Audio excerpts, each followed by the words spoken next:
Facebook ads আপনি perfect ভাবে চালাচ্ছেন, কিন্তু আসলে ফেসবুক অ্যাডস এর কিন্তু কাজ আপনাকে সেলস জেনারেট করে দেওয়ার না।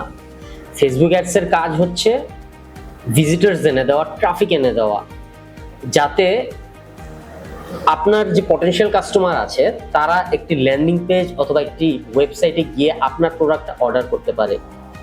সেক্ষেত্রে কিন্তু আপনার একটি ল্যান্ডিং পেজ অথবা একটি ওয়েবসাইট থাকা খুব বেশি জরুরি।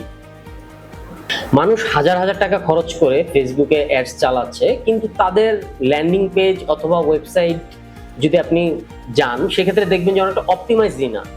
হয়তো আপনার কাস্টমার ল্যান্ডিং পেজে আসছে কিন্তু ট্রাস্ট করতে পারছে না, কারণ ট্রাস্ট ফ্যাক্টর নেই, ডিজাইন খারাপ, অথবা লোড হতে অনেকক্ষণ বেশি সময় লাগছে, অথবা আপনার ওয়েবসাইট খুবই পুয়ার। কাস্টমার আপনার ওয়েবসাইটে ঢুকছে ঠিকই, কিন্তু সে ঠিকভাবে বুঝতে পারছে না যে অর্ডারটা করবে কিভাবে, কল টু অ্যাকশন ক্লিয়ার না। এসব বিভিন্ন রকমের সমস্যা কিন্তু আমাদের ল্যান্ডিং পেজ বা ওয়েবসাইটে থাকতে পারে, যেটা আমাদের সেলস আনতে হ্যাম্পার করে। সেই ক্ষেত্রে আপনার করণীয় যেটা, সেটা হচ্ছে আপনার ল্যান্ডিং পেজ অথবা ওয়েবসাইটটি খুবই খুবই ভালো মতন সেলসের জন্য অপটিমাইজ করা।